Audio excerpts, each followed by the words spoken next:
नमस्कार, मैं धीरेन्द्र और आप देख रहे हैं मिरर मीडिया। स्वागत है आपका जवाहर झारखंड में। एक नजर बढ़ते हैं अब तक की सुर्खियों पर। पलामू में 4 लेन मुआवजा विवाद पर बवाल, ग्रामीणों और पुलिस में झड़प, पथराव में कई लोग हुए घायल।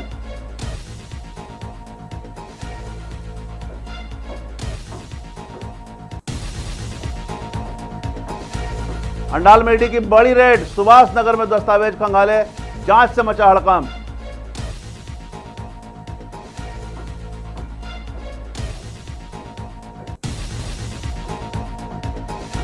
जामताड़ा में जमीन विवाद बना खूनी संघर्ष, एक महिला की मौत, मुख्य आरोपी गिरफ्तार।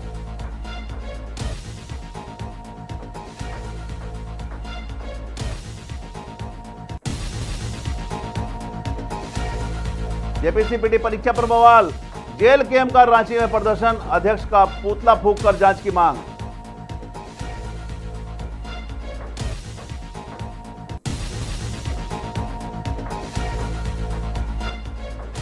और जामताड़ा सदर अस्पताल में एक रात 3 की मौत, परिजन ने इलाज में लापरवाही के लगाए आरोप।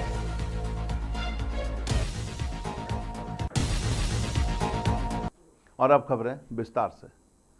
पलामू के डाल्टनगंज स्थित चियाकी में 4 लेन सड़क निर्माण के लिए मुआवजा भुगतान की मांग को लेकर बड़ा बवाल हो गया है। मुआवजे से नाराज रैयतों के प्रदर्शन के दौरान पुलिस प्रशासन और ग्रामीणों के बीच झड़प हो गई, जिसके बाद दोनों ओर से पत्थरबाजी की घटना हुई है। इस दौरान कई ग्रामीण और कुछ पुलिसकर्मी घायल हो गए हैं, जिन्हें इलाज के लिए एमएमसीएच में भर्ती कराया गया है। वहीं तनाव परिस्थिति को देखते हुए प्रशासन ने इलाके में धारा 163 लागू कर दी और बड़ी संख्या में पुलिस बल का तैनात कर दिया गया है। स्थानीयों का आरोप है कि उचित मुआवजा दिए बिना 4 लेन निर्माण का कार्य आगे बढ़ाया जा रहा है। वहीं प्रशासन का कहना है कि कानून व्यवस्था बनाए रखने के लिए आवश्यक कदम उठाए जा रहे हैं।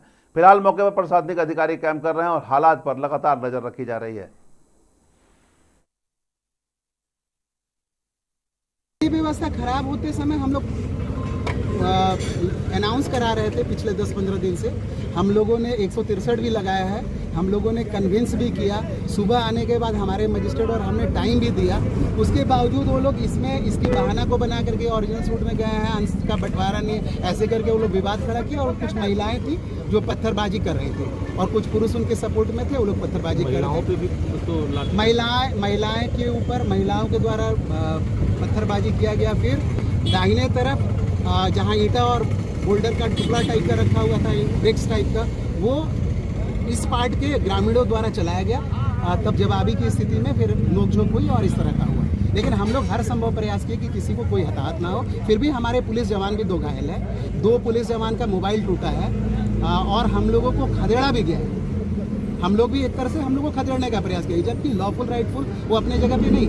जब ओरिजिनल सूट में आप गए हैं 10 साल तक, निर्णय आपको लेकर के आना है। पैसा आपका एलए कोर्ट में रखा हुआ है, हमको लगता है 1,18,28,302 रुपये रखा हुआ है। तो भैया आप अपना निर्णय लेके आएंगे, पैसा लेंगे, लेकिन जगह का तो पोजीशन छोड़ना पड़ेगा, क्योंकि हाईवे आपका आप 48 साल से 10 साल से 5 साल से 4 साल से आप निर्णय नहीं। धनबाद के बघमारा स्थित बीसीसीएल एरिया 12 बसंती माता के दहीबाड़ा मैगजीन के पीछे कारगिल जंगल क्षेत्र में सीआईएसएफ ने अवैध कोयला खनन के खिलाफ बड़ी कार्रवाई की है। गुप्त सूचना के आधार पर गठित टीम ने जंगल में छापेमारी का अवैध तरीके से निकाले गए करीब 70 टन कोयला जब्त किया है। जानकारी के अनुसार कोयला माफियाओं ने जंगल में अवैध मुहाना बनाकर कोयले की निकासी की थी और उसे बोरियों में भरकर एक स्थान पर जमा किया था। वरीय अधिकारियों के निर्देश पर की गई इस कार्रवाई में एमएमडीआर एक्ट के तहत अवैध कोयले को जब्त कर बीसीसीएल प्रबंधन के कब्जे में सौंप दिया गया है। प्रबंधन के मुताबिक जब्त कोयले का अनुमानित वजन करीब 70 टन है। मामले में आगे की कानूनी कार्रवाई जारी है। सीआईएसएफ की लगातार सख्ती से अवैध कोयला कारोबारियों में दहशत का माहौल बना हुआ है, लेकिन लगातार अवैध खनन के खिलाफ सीआईएसएफ कार्रवाई कर रही है। अब आने वाले समय में लगातार इस तरह की कार्रवाई कैसे होती है और किस तरह से शिकंजा कसा जाता है, यह देखना होगा। पश्चिम बर्धमान के अंडावाल में गुरुवार सुबह उस समय हड़कंप मच गया जब ईडी की टीम केंद्रीय सुरक्षा बलों के साथ सुभाष नगर इलाके में छापेमारी के लिए पहुंची। सुबह करीब 8:15 पर ईडी अधिकारियों ने राम मलिक के घर पर प्रवेश कर जांच शुरू की। बताया जा रहा है कि राम मलिक के पिता Dilip Malik eastern coalfields limited के सेवानिवृत्त कर्मचारी हैं। जानकारी के अनुसार जांच टीम वित्तीय दस्तावेज, संपत्ति से जुड़े कागजात और बैंक लेन देन की गहन पड़ताल कर रही है तथा कई दस्तावेज अपने साथ भी जब्त कर ली है। हालांकि ईडी ने अब तक इस कार्रवाई के कारणों को लेकर कोई जानकारी नहीं दी है, लेकिन छापेमारी की खबर फैलते ही इलाके में लोगों की भीड़ जुट गई। वहीं केंद्रीय सुरक्षा बलों ने पूरे क्षेत्र की घेराबंदी कर जांच जारी रखी। जामताड़ा के करमटाल थाना क्षेत्र के चेरकी गांव में जमीन विवाद ने खूनी संघर्ष का रूप ले लिया है। कथित तौर पर रॉड, तलवार, फरसा और लाठी डंडे से किए गए हमले से कई लोग गंभीर रूप से घायल हुए हैं। इलाज के लिए धनबाद ले जाने के दौरान 62 वर्षीय सावित्री देवी को रास्ते में ही मौत हो गई। पीड़ित पक्ष ने जयप्रकाश पोद्दार करमटाल थाना क्षेत्र में उसके खिलाफ शिकायत दर्ज कराई है। शिकायत में बजरंगी पोद्दार समेत कई लोगों पर जानलेवा हमला करने का आरोप लगाया गया है। घटना में प्रदीप पोद्दार, अमित पोद्दार और परसुत्तन पोद्दार गंभीर रूप से घायल हो गए हैं, जिनमें 2 का इलाज धनबाद के पीएमसीएच में चल रहा है। घटना के बाद गांव में तनाव का माहौल बना हुआ है। पुलिस ने त्वरित कार्रवाई करते हुए मुख्य आरोपी बजरंगी पोद्दार को गिरफ्तार कर लिया, जबकि अन्य नामजद आरोपियों की गिरफ्तारी के लिए लगातार छापेमारी जारी है। पुलिस का कहना है कि मामले की निष्पक्ष जांच के बाद आगे कानूनी कार्रवाई की जाएगी।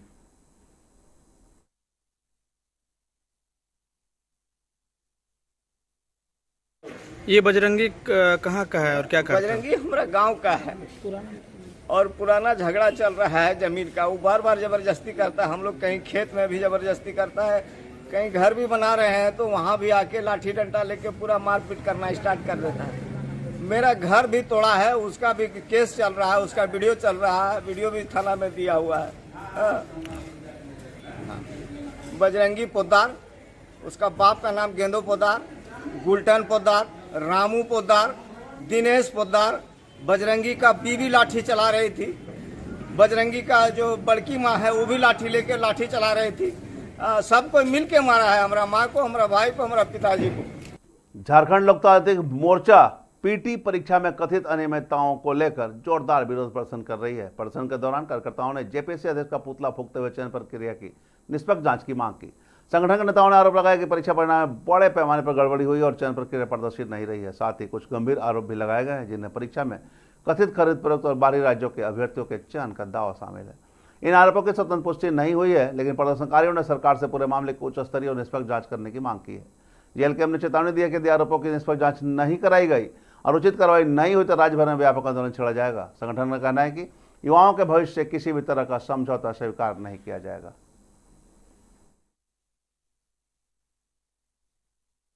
चौक के समीप जेपीएससी चेयरमैन का पुतला दहन कर दिए। पुतला दहन इसलिए कि 14वीं जेपीएससी पीटी परीक्षा फल में बहुत विसंगतियां है, पारदर्शिता का अभाव है, कट ऑफ मार्क्स नहीं है, मेंबर का सहमति नहीं है, एजेंसी का कार्यशैली से संतुष्ट नहीं है। अब देख रहे कि हमारे वायरल है और इस बातों को लेकर के कई बार हमने आयोग और सरकार के संज्ञान में दिया है। प्रेस कॉन्फ्रेंस के माध्यम से महामहिम राज्यपाल को भी ज्ञापन सौंपा है। उसके बावजूद अभी तक छात्र हित पे फैसला नहीं आया है। तो हम लोग इस आंदोलन को आगे बढ़ाते हुए आज राजधानी रांची के हृदय स्थल पर जेपीएससी अध्यक्ष एल खेंगते जी का पुतला दहन कर दिए और इस पुतला दहन के माध्यम से हम बताना चाहते हैं आयोग की मनमानी नहीं चलेगी। एक छात्र का क्या कसूर है, छात्र का क्या दोष है? छात्र पढ़ाई करते हैं, छात्र संघर्ष करते हैं, छात्र मेहनत करते हैं। फॉर्म निकला, फॉर्म भरा छात्र, परीक्षा दिया छात्र, उसका रिजल्ट आया। जब रिजल्ट आया तो प्रमुख अखबार के पन्नों पे आया कि हरियाणा और यूपी से 418 है 50 अनारक्षित, जिसमें एक भी मेंबर हस्ताक्षर नहीं किया है।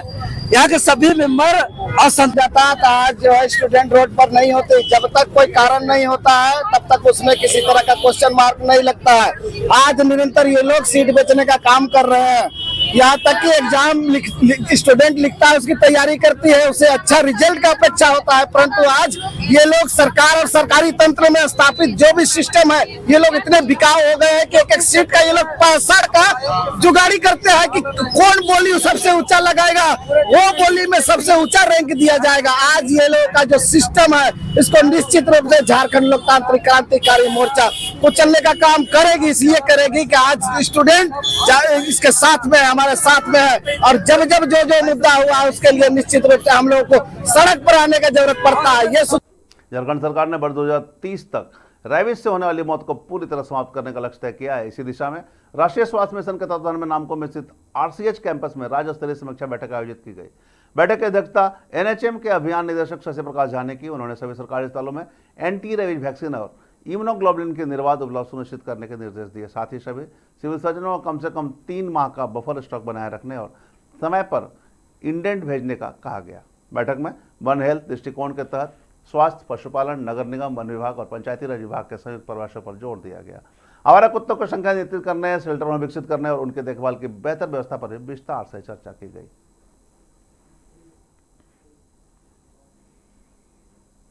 महाराष्ट्र के मराठवाड़ा क्षेत्र में गुरुवार तड़के भूकंप के कई झटकों से लोग दहशत में आ गए हैं। नांदेड़, हिंगोली और परभनी जिले में रात 1:37 से लेकर 3:23 के बीच अलग अलग समय भूकंप महसूस किया गया। अधिकारियों के मुताबिक रिक्टर स्केल पर इसकी तीव्रता 3.6 से 4.6 के बीच दर्ज की गई। झटकों के बाद कई लोग एहतियातन अपने घरों से बाहर निकल आए। राहत की बात यह रही कि फिलहाल किसी बड़े जान माल के नुकसान या हताहत होने की सूचना नहीं मिली है। प्रशासन स्थिति पर लगातार नजर बनाए हुए है। और मिरर बुलेटिन में अब तक बस इतना ही। ताजा अपडेट के लिए बने रहे मिरर मीडिया के साथ।